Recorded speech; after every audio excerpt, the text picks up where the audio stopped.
ঠিক আছে রে, হ্যাঁ এতদিন কাম করলাম আচ্ছা মনের মতো হইলাম না তাই না? হ্যাঁ আজ রাত করে বাসা থেকে যাওয়ার আগে সারা দিন বড় পরিশ্রম করি তাই তো আমি, হ্যাঁ ছন্দ। যাই হোক তুমি এত কষ্ট করো না, যেখানে আমাদের রিজিক থাকবে আমরা সেখানে। তোর এত কষ্ট আমার ভালো লাগে না। আর আমার কথা শোন, এত কষ্ট আমি দেখতে পারবো না। আমার কথা হলো যে আমার গাড়ি কিনে দিছিল চলাছি আমি, কষ্ট হয় আমি বাড়িতে কাজ করে খাবো। তাও মনে করে যে এই মানুষের কথা শুনে দেখ এই রাত করে বারান লাগলো বাড়ি থেকে, কিন্তু বউ সামনে যে ফাঁকা বাগান, কিন্তু একলা একলা দায়িত্ব রামু কাছে, তোর কাছে একটা ফোন রয়েছে, আমার কাছে একটা ফোন রয়েছে, তারপরে তুই সুন্দরী নারী, এখনকার পুরুষরা ভালো না তাই না, যদি জঙ্গল বিলে নিয়ে যায় তাহলে একটা মান ইজ্জতের ব্যাপার। তাহলে একটা কাজ কর, সামনে ওই একটা বিল্ডিং বাড়ি দেখতেছি না, যা ওই বাড়িতে একটু থাকার জায়গা চাইবে, মানে একটু বসে থাকার জায়গা হলে তো আমরা রাতটা কাটা রাত করে পরে সাথে সাথে চলে যেতে হবে। চলো চল। ও বাবা, এটা তো বেশি বড় লোক দেখতেছি কি এর তালা মারছে মনে হয় দেখো। মানে লোকজন থাকে না নাকি তাই? চাচা মেয়ে থাকে কি শাশি থাকে কি বড় ভাই থাকে কি করে না? আচ্ছা যেমন একটা কিছু করতে দাম চাচা মেয়ে বাড়ি আছেন নাই বাবু?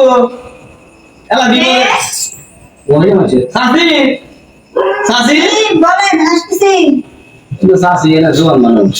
এ বাবা, এ বাবু মনে করেন আমার বউ এই নয়মতি বাড়ি ছিলেন না, ওই বাড়ি কাজ করলাম, মনে করেন পরিশ্রম করতে করতে জীবন শেষ করে দিয়ে মানুষের মন পেলাম না, তাই আমরা এত রাত্রে সামনে জঙ্গল বাড়ি দিব। আমার যদি আজকে রাত্রে আপনি যদি সিঁড়ির কাছে বসে থেকে দেন, তার মনে হয় রাত্রে ভিতরে তালামালা দিয়ে বসে থেকে সকালে চলে গেলাম। আমরা কাজের লোক নয়মতি বাড়ি কাজ করলাম। রাত বাজে কয়টা? এই বেশিক্ষণ বাজে না, রাত কেমন বসতেছে 1টা।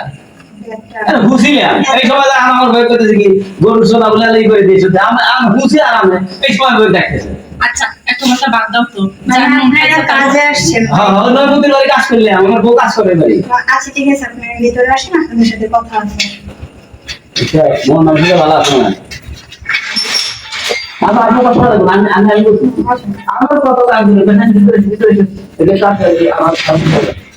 আমি প্রথম তো আসি বলছিলাম কিন্তু মনে নেই তুমি পাশে পাশে থাকো, তুমি এমন করে খালি আগে দিই তাহলে সেরকম বলছি তুমি তো কানে কম কথা কম করো তাই না ম্যাডাম? আপনারা বাইরে বসে আমি দুধ ঝাড়ি ভালো জানে কথা আছে না? আচ্ছা না সমস্যা নাই। তো আপনারা কি কি কাজ করছেন জানতে তুমি বাইরে পারি? এসো, বউ জানা কিছু না কিছু খালি করে। আমার মনে করেন আমার বউ মনে করেন আপনার সব কথা একেবারে ঘুম ফারাক দিন শুরু করে যত কাম আছে এফডিসি অ্যাটাচমেন্ট এভরিথিং না, হ্যাঁ খালি কত ভুল ভাল বলেছে। কি বোঝাই যাচ্ছে মানে আর আমি এই শোনেন আমার গাড়ি কিনে দিয়েছিল, আমি গাড়ি চালাচ্ছি, তার টাকা কাম করছি ও ঠ্যাক্টর দিয়ে দিচ্ছি। আচ্ছা ওখানে বাদ দাও, তুমি কি কাজ করছো তাই বলো। এই বাসার যত কাজ আছে রান্না বাড়ি খালি ওঠে হয় বেশি। হ্যাঁ আচ্ছা ঠিক আছে, তাহলে আজকে থেকে আমি একটা কথা বলবো, ওদের বাসায় কাজ করা দরকার না, আমার বাসায় কাজের লোকের দরকার, আর দুইজনেরই দরকার, মাটি ঘাটের একটা কাজের আর আমার ঘরের একটা কাজের। তো আপনাদের দুজনকে আমি রাখবো, প্রতি মাসে আমি 10,000 করে টাকা দিব আপনাদের দুজনকে। কি গো থাকবা? মাসে 10,000 দুজনে? মানে তো আপনার 10,000 ও 10,000। ও তাহলে ঠিক আছে। আর এই আগে দাঁড়াও, এবি ওই যে ওই অনেক কাম থেকে রাখ করে চলে এলাম, আপনার সাহেব কোথায় থাকে?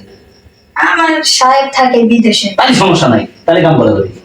ওই যে আমার মনটা কি কথা বলে বাচ্চান বাইরে দিতে লাগে। ও হ্যাঁ হ্যাঁ আচ্ছা ঠিক আছে। আর আমার সুন্দরী বউ তো মনে করেন যে কাজ করার সময় খালি তুমি কাজ করে পাঠিয়ে দেবে, আমার হাতে অপার টাইম করো, হ্যান্ড করো, মানে চেহারা দেখতে করে কামড় হয়ে যায়। থামো না কি? না সাহেব তো নাই, কোনো সমস্যা নাই। আচ্ছা আমি যা বলছি তাই কি হবে? হ্যাঁ আমি রাজি। পোষাবে আপনাদের? হ্যাঁ পোষাবে, ওই 20,000 টাকা পোষাবে। আচ্ছা ঠিক আছে, তাহলে আজকে থেকে মানে কালকে সকাল থেকে তুমি রান্না বান্না ঘরের সব জাতীয় কাজ করো। ঠিক আছে ম্যাডাম, তুমি আমাকে এলো, আমি বাগান দেখাই দিব, সকালবেলায় বাগানে যে কাজ করবে। আচ্ছা আমাকে বলতে হবে না, খালি আপনি দেখাই দিন কোথায় কি আছে। হ্যাঁ সব কাজ আমি আচ্ছা ঠিক আছে, আমি দেখাই দিব, সমস্যা নেই। তাহলে আজকে থেকে এটা তোমাদের ঘর, তোমরা এই ঘরে ঘুমাবা, আমার পাশের রুমে আছে, পাশের রুমে আমি ঘুমাবো। আচ্ছা এত সুন্দর রুম দিলেন ঘুমে থেকে। হ্যাঁ আমার রুমটা এমনি সুন্দর, আমার সবকিছু পরিবারটা। আমার আবার একটা সমস্যা আছে, বইয়ের কাছে আমি ঘুমাতে পারি না বুঝছেন, অন্য মেয়ের কাছে ঘুমাতে পারি, কিন্তু বইয়ের কাছে কেউ জানি উসপিস উসপিস থাকে। আমরা তুমি এবার হ্যাঁ না আচ্ছা ঠিক আছে, তাহলে আপনার দাম নাকি? ঠিক আছে তাহলে তুমি ঘুমাও, আমি চলে যাই। হ্যাঁ আচ্ছা, ঠিক আছে। অনেক রাত হয়েছে, আমার আবার একটু হাজবেন্ডের সাথে কথা বলতে হবে, ঠিক আছে? ওই সময়টা ফোন দেয়। দেখছি বড় লোকের কারবার তো। আচ্ছা ঠিক আছে, ঠিক আছে তাহলে আপনারা থাকেন, আমি চলে যাই।